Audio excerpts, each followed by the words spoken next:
జై శ్రీరామ్. అందరికీ నమస్కారం. భగవద్గీత 3వ అధ్యాయము కర్మయోగము 8వ అనువాదము. అందువలన విహిత కర్మను ఆచరించు, అకర్మ కంటే కర్మ శ్రేష్టము. కర్మ చేయకుంటే నీ శరీర యాత్ర కూడా సాగదు. నియత కర్మ అంటే శాస్త్రోపదిష్టమైన నిత్య కర్మ. ఆ కర్మ ఏ బలం కొరకు చెప్పింది కాదు.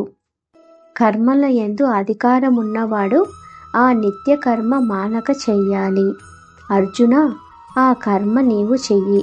ఎందుకంటే కర్మలు మానడం కంటే కర్మలు చేయడం వల్ల శ్రేష్టమైన ఫలం కలుగుతుంది.